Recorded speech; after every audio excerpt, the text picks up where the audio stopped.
मित्रों नमस्कार। आज का हमारा वीडियो रहेगा शिव जी के 12 ज्योतिर्लिंग के विषय में जानकारी। तो 12 ज्योतिर्लिंग में से इस वीडियो में हम 1 से लेकर के 6 ज्योतिर्लिंग के विषय में वर्णन करेंगे और दूसरे वीडियो में 7 से लेकर के 12 ज्योतिर्लिंग के विषय में वर्णन किएंगे। जिन्होंने हमारे चैनल जिसका नाम है स्मार्ट आइडिया स्पार्क अभी तक लाइक और सब्सक्राइब नहीं किया, वो कृपया इसे लाइक और सब्सक्राइब कर दें और कोशिश करें कि वीडियो को अंत तक देखने की कोशिश करें, जिससे आपको इसमें आनंद का अनुभव होगा। तो भारत में ज्योतिर्लिंग की महत्ता के विषय में हम आगे बोलने जा रहे हैं। यद्यपि पृथ्वी में विद्यमान लिंग असंख्य हैं तथा प्रधान ज्योतिर्लिंग 12 है। सौराष्ट्र में सोमनाथ, श्रीशैल में मल्लिकार्जुन, उज्जैनी में महाकाल, विंध्य प्रदेश में ओंकारेश्वर, हिमालय श्रृंग पर केदार, डाकिन में भीमशंकर, वाराणसी में विश्वेश्वर, गौतमी तट पर त्र्यंबक, चिंताभूमि में वैद्यनाथ, अयोध्या में दारुक में नागेश, सेतुबंध में रामेश्वरम और देव सरोवर में घुश्मेश। ये 12 ज्योतिर्लिंग हैं। प्रातःकाल उठकर इन 12 यानी 12 ज्योतिर्लिंग का स्मरण वाचन करने से आवागमन के चक्र से मुक्ति मिल जाती है। इन लिंगों की पूजा से सभी वर्णों के लोगों के दुखों का नाश होता है। इन लिंगों पर चढ़ा नैवेद्य भक्षण करने से सारे पाप क्षण में ही भस्म हो जाते हैं। अब हम पहले ज्योतिर्लिंग सोमनाथ के विषय में चर्चा करेंगे। यह ज्योतिर्लिंग गुजरात में सौराष्ट्र के वेरावल बंदरगाह और प्रभासट्टन के पास में स्थित है। सोमनाथ ज्योतिर्लिंग गुजरात में स्थित भगवान शिव का प्रथम ज्योतिर्लिंग है। यह सोम यानी चंद्रमा देव की तपस्या और भगवान शिव की कृपा का प्रतीक है, क्योंकि चंद्रदेव को अपनी कांति वापस पाने के लिए भगवान शिव की आराधना करने के बाद यहाँ मुक्ति मिली थी। सोमनाथ मंदिर का इतिहास बहुत प्राचीन है, जिस पर कई बार आक्रमण हुए, लेकिन बार बार इसे पुनर्निर्मित किया गया। यह मंदिर भक्तों की मनोकामना पूर्ण करने वाला और सभी पापों का नाश करने वाला माना जाता है। सोमनाथ मंदिर की कहानी इस प्रकार है कि चंद्रमा ने दक्ष की 27 पुत्रियों से विवाह करके एकमात्र रोहिणी से इतनी आसक्ति और इतना अनुराग दिखाया कि अन्य 26 अनेक अपने को उपेक्षित और अपमानित अनुभव करने लगी। उन्होंने अपने पति से निराश होकर अपने पिता से शिकायत की, तो पुत्रियों की वेदना से पीड़ित दक्ष ने अपने दामाद चंद्रमा को 2 बार समझाने का प्रयास किया, परंतु विफल हो जाने पर उसने चंद्रमा को क्षय होने का शाप दे दिया। देवता लोग चंद्रमा की व्यथा से व्यथित होकर ब्रह्मा जी के पास जाकर उनसे शाप निवारण का उपाय पूछने लगे। ब्रह्मा जी ने प्रभास क्षेत्र में महामृत्युंजय से वृषभ ध्वज शंकर की उपासना करना एकमात्र उपाय बताया। चंद्रमा के 6 मास तक शिव पूजा करने पर शंकर जी प्रकट हुए और चंद्रमा को एक पक्ष में प्रतिदिन उसकी एक एक कला नष्ट होने और दूसरे पक्ष में प्रतिदिन बढ़ने का उन्होंने वर दिया। देवताओं पर प्रसन्न होकर उस क्षेत्र की महिमा बढ़ाने के लिए चंद्रमा माने सोम के जस के लिए सोमेश्वर नाम से शिव जी वहाँ अवतरित हुए। देवताओं ने उस स्थान पर सोमेश्वर कुंड की स्थापना की। इस कुंड में स्नान करके जो सोमेश्वर ज्योतिर्लिंग के दर्शन पूजा से सभी पापों से मुक्ति मिल जाती है। चंद्रमा के नाम को सोम नाम से भी पहचाना जाता है, इसलिए यह ज्योतिर्लिंग सोमनाथ के नाम से मशहूर है। चंद्रमा को इस स्थान पर तेज प्राप्त हुआ, अतः इस स्थान को प्रभासट्टन नाम से भी जाना जाता है। दूसरी, गुजरात में काठियावाड़ के कुशाव्रत में श्री कृष्ण भगवान ने सोने का द्वारका का निर्माण किया। आगे चलकर इन्हीं कुशादर्भ से मूसल बने, जिनके प्रहारों से यादवों का विनाश हुआ। और श्री कृष्ण के देहोत्सर्ग की कहानी यह है कि हिरण्या नदी पर एक विशाल घाट बांधा है। श्री कृष्ण का यहाँ अंतविधि किया गया। श्री कृष्ण के पार्थिव शरीर जहाँ उनका अग्नि संस्कार किया गया उस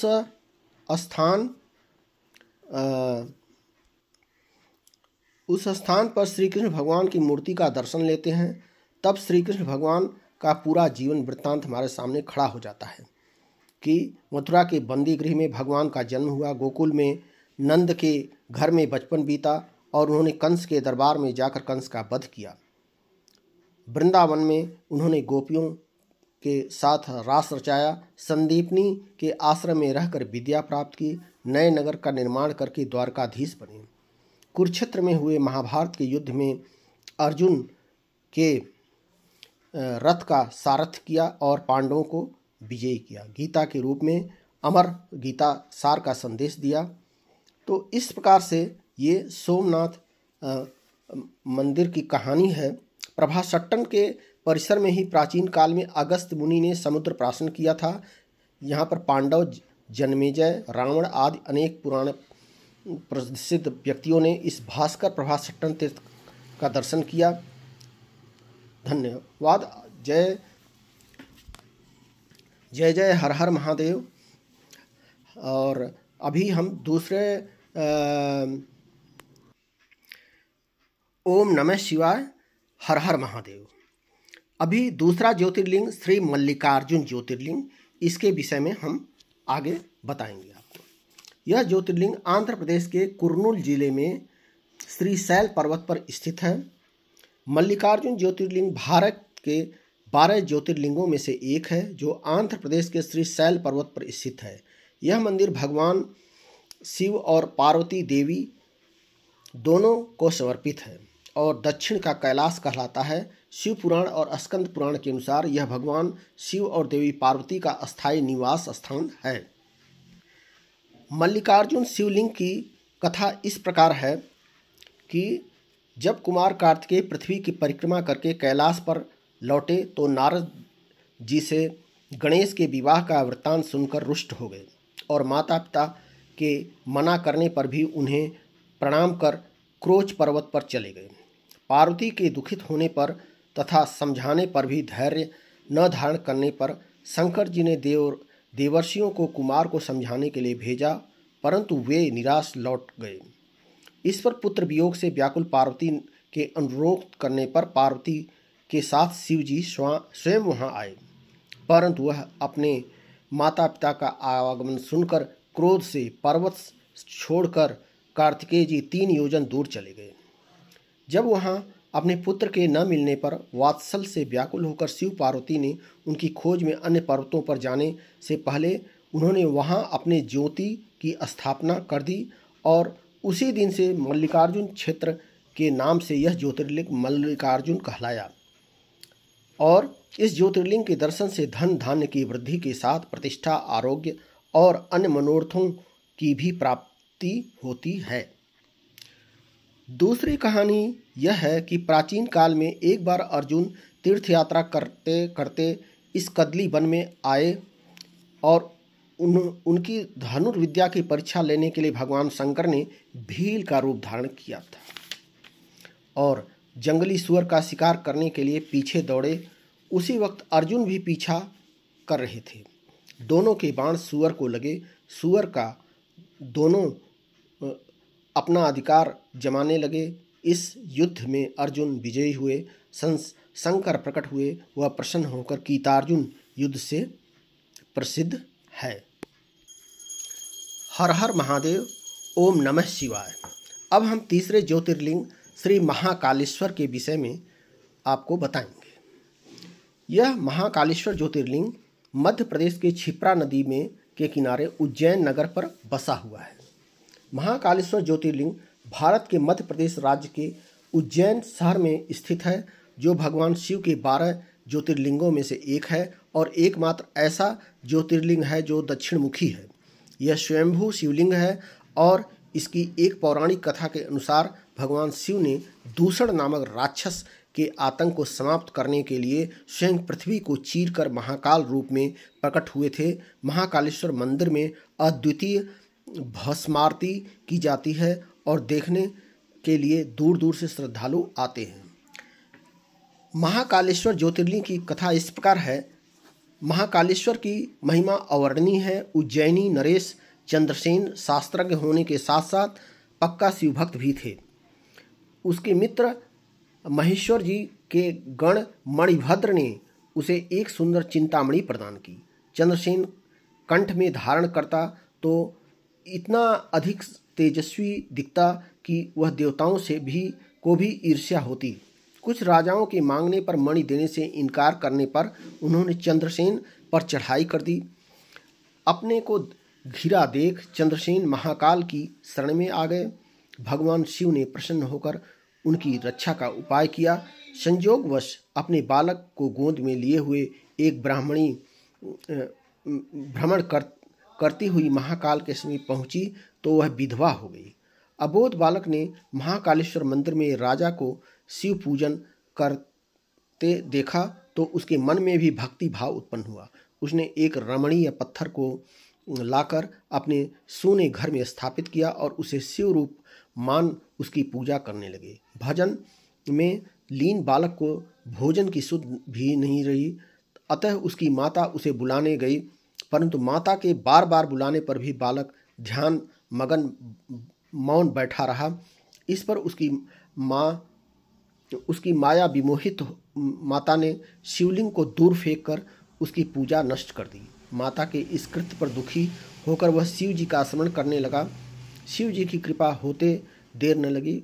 गोपी पुत्र द्वारा पूजित पाषाण रत्न जड़ित ज्योतिर्लिंग के रूप में आविर्भूत हो गया।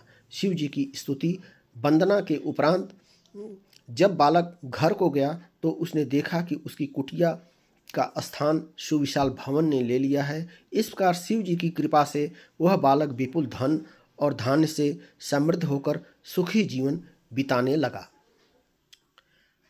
महाकालेश्वर मंदिर के पास में क्षिप्रा नदी के किनारे उज्जैन में इस महाकाल शिव के मंदिर में प्रातः 4 बजे पूजा होती है। अभिषेक के पश्चात महाकाल का चिता भस्म लगाया जाता है। शास्त्र में चिता भस्म अशुद्ध माना जाता है। चिता भस्म का स्पर्श हो तो स्नान करना पड़ता है, परंतु महाकाल शिव के स्पर्श से भस्म पवित्र होता है, क्योंकि शिव निष्काम है, उन्होंने काम का स्पर्श नहीं है, इसलिए शिव जी मंगल है। जहाँ शिव है वहीं सत्य है, वहीं सुंदर है। महाकाल के जो दर्शन करते हैं उसे स्वप्न में भी दुख नहीं होता। मानव जिस जिस कामना से महाकाल के ज्योतिर्लिंग की उपासना करता है उनके मनोरथों की सिद्धि मिलती है, मोक्ष की प्राप्ति होती है। ओम नमः शिवाय, हर हर महादेव। अभी चौथा ज्योतिर्लिंग है श्री ओंकार ममलेश्वर।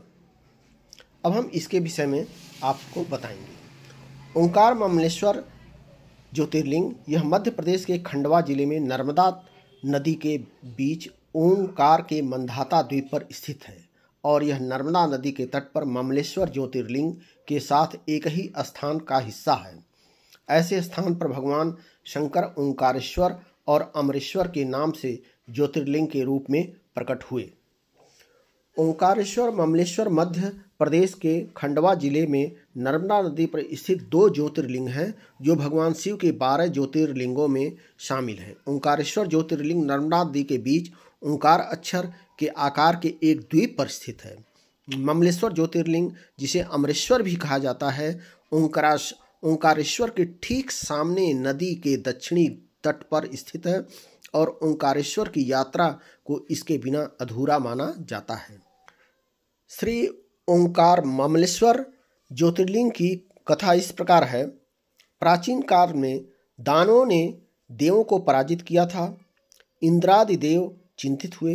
दानवों ने त्रैलोक्य में ऊधम मचाया। तब देवगणों को फिर से बल प्राप्त हो, इसके लिए महादेव के दिव्य ज्योतिर्मय ओंकार रूप धारण किया। पाताल से निकलकर भगवान शंकर नर्मदा तट पर लिंग रूप में प्रकट हुए। देवगणों ने लिंग की प्रतिष्ठापना से देवों को फिर से बल प्राप्त हुआ। उन्होंने दानवों का नाश किया और स्वर्ग का खोया हुआ साम्राज्य फिर से प्राप्त किया। ओंकार अमरेश्वर ज्योतिर्लिंग के स्थान पर ब्रह्मा और विष्णु भगवान ने भी निवास किया। अतः नर्मदा तट ब्रह्मपुरी, विष्णुपुरी तथा रुद्रपुरी का त्रिपुरी क्षेत्र बन गया। रुद्रपुरी में अमरेश्वर ज्योतिर्लिंग है। ऐसा जिक्र है कि पेशवा बाजीराव द्वितीय ने यहाँ के पुराने मंदिरों का जीर्णोद्धार किया। पेशवा के बाद पुण्य श्लोक अहिल्या देवी होलकर ने इस पुराने तीर्थ स्थान में कई सुधार किए। विशाल, मजबूत और सुंदर घाट बांधे। विशेष रूप से कोटिर्लिंगार्चन की रीति शुरू की। हर हर महादेव, ओम नमः शिवाय। अब हम 5वें ज्योतिर्लिंग श्री वैद्यनाथ ज्योतिर्लिंग के विषय में चर्चा करेंगे। वैद्यनाथ ज्योतिर्लिंग जो है 2 जगह पे स्थित है। एक जो है झारखंड के देवघर में, दूसरा है परली, बीड, महाराष्ट्र में, ऐसा माना जाता है। तो लेकिन दोनों ज्योतिर्लिंग के विषय में कहानी एक ही है। बैजनाथ या वैद्यनाथ ज्योतिर्लिंग की कथा लंकापति रावण से जुड़ी है, जिन्होंने भगवान शिव को प्रसन्न करने के लिए अपना सिर काटकर यज्ञ में समर्पित कर दिए। प्रसन्न होकर शिव ने रावण को एक आत्मलिंग दिया। यह शर्त रही कि अगर शिवलिंग जमीन पर रख दिया तो वह वहीं पर स्थापित हो जाएगा। लंका जाते समय रावण को लंकुशंका हुई और उसने शिवलिंग एक चरवाहे को थमा दिया। भारी शिवलिंग को संभाल न पाने से चरवाहे ने उस शिवलिंग को जमीन पर रख दिया, जिससे वह देवघर में स्थापित हो गया। महाराष्ट्र में यह ज्योतिर्लिंग परली वैजनाथ मंदिर के नाम से जाना जाता है और यह बीड जिले में स्थित है, जो भगवान शिव को समर्पित 12 ज्योतिर्लिंगों में से एक है। मंदिर की वास्तुकला सुंदर है और इनमें पीतल के दरवाजे लगे हैं और यहाँ भक्तों को शिवलिंग को छूने की अनुमति है। ऐतिहासिक रूप में इस मंदिर का जीर्णोद्धार रानी अहिल्याबाई होलकर ने 18वीं शताब्दी में करवाया। वैद्यनाथ ज्योतिर्लिंग की कथा इस प्रकार है कि एक बार राक्षसपति रावण ने कैलाश पर्वत पर जाकर शिव जी को प्रसन्न करने के लिए घोर तप किया। शीत, ताप, वर्षा, अग्नि के कष्ट सहन करने पर भी जब शिव जी प्रसन्न न हुए तो रावण ने अपने सिर काट काट कर शिवलिंग पर चढ़ाने आरंभ कर दिए। 9 सिर चढ़ा चुकने पर जब 10वां सिर चढ़ाने को काटने लगा तो शिव जी प्रकट हो गए और उसके सिर को पूर्ववत करके, मतलब जैसा था वैसा कर दिया, वापस लगा दिया। उससे वर मांगने को कहा तो इस पर रावण ने कहा कि मैं आपको अपनी लंका में ले जाना चाहता हूँ। भक्त वत्सल शंकर ने उद्विग्न होने पर भी इस इच्छा को स्वीकार कर लिया। उन्होंने कहा कि तुम मेरे लिंग को भक्ति सहित अपने घर को ले जाओ, पर ध्यान रखना कि यदि तुम कहीं बीच में इस लिंग को धरती पर रख दोगे तो वह वहीं पर स्थित और स्थापित हो जाएगा। रावण शिवलिंग को लेकर जब अपने घर चला तो मार्ग में उसे लघु शंका लगी। उसने एक गोप को लिंग थमाया और लघु शंका करने चला गया। गोप लिंग के भार को संभाल न सका और उसने उसे धरती पर रख दिया। बस शिव जी वहीं स्थित हो गए और उसका नाम वैद्यनाथेश्वर ज्योतिर्लिंग पड़ा। वैद्यनाथ की जो लिंग मूर्ति शालिग्राम शिला से बनी है, यह बहुत मुलायम, भव्य और प्रसन्न दिखाई देता है। मंदिर के गर्भगृह के चारों ओर नंदा द्वीप जलते रहते हैं। भगवान वैद्यनाथ के मंदिर का जीर्णोद्धार 1706 में शिव भक्त सती अहिल्या देवी होलकर ने परली के पास त्रिशूला देवी पहाड़ के विशेष पत्थर लाकर किया था। अहिल्या देवी का यह तीर्थस्थान बहुत प्रिय लगता था। ऐसा कहा जाता है कि इस परली के तीर्थ स्थान में कई साल पहले मार्कंडेय को शिव कृपा से जीवन दान मिला था। मार्कंडेय की आयु को यमराज की पकड़ से शिव जी ने मुक्त किया था। उसकी स्मृति में यहाँ मार्कंडेय के नाम का एक तालाब बनाया गया है। हर हर महादेव, ओम नमः शिवाय। अब हम 6ठे ज्योतिर्लिंग श्री भीमाशंकर ज्योतिर्लिंग के विषय में आपको बताते हैं। ध्यान से सुनें और अंत तक सुनें। भीमाशंकर ज्योतिर्लिंग पुणे जिला में राजगुरु नगर खेड़ के आगे भीमाशंकर की पहाड़ी पर स्थित माना जाता है। और भीमाशंकर ज्योतिर्लिंग का इतिहास इस प्रकार है कि पौराणिक ग्रंथ शिवपुराण के अनुसार रावण के भाई कुंभकर्ण का एक पुत्र भीम था। जब भीम बड़ा हुआ तो उसे पता चला कि उसके पिता का वध भगवान श्री राम ने किया था। अपने पिता का बदला लेने के लिए भीम ने कठोर तपस्या करके ब्रह्मा जी से वरदान प्राप्त किया और अजेय हो गया। भीम ने अपनी शक्तियों से लोगों और देवताओं को परेशान करना शुरू कर दिया। देवताओं ने भगवान शिव से मदद मांगी।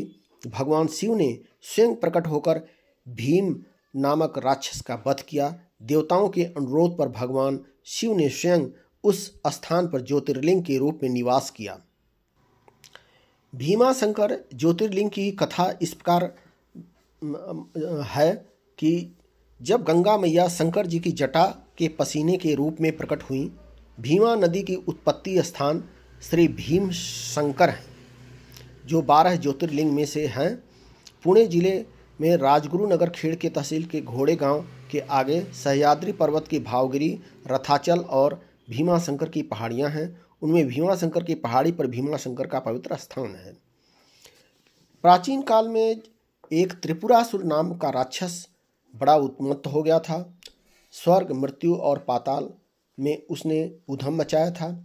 सभी देवगण घबरा गए। अंत में खुद महादेव त्रिपुरासुर का वध करने निकले। भगवान शंकर ने विशाल भीमकाय शरीर धारण किया। उनका रुद्रावतार देखकर त्रिपुरासुर भयभीत हुआ। दोनों में कई दिनों तक युद्ध चलता रहा। आखिर में शंकर भगवान ने उस दुष्ट का वध किया और त्रिभुवन पर आए संकट को दूर कर दिया। उस समय भीमकाय महादेव जी को बहुत थकान महसूस हुई। वे विश्राम के हेतु सह्याद्री के इस ऊंचे स्थान पर विराजमान हुए। उनके शरीर से पसीने की सहस्त्र धाराएं निकलीं और उन धाराओं का एक प्रवाह निकलकर कुंड में जमा हुआ। वहां से जिस नदी का उद्गम हुआ नाम भीमा था। आज भी भीमा का उद्गम स्थान देखने को मिलता है। भक्तगणों से उस भीमकाय रुद्र की प्रार्थना से संत सज्जनों की रक्षा करने के लिए आप अस्थायी निवास कीजिए। भोलेनाथ के भक्तों का कहना है कि ज्योतिर्लिंग के रूप में सदा के लिए वहां बस गए।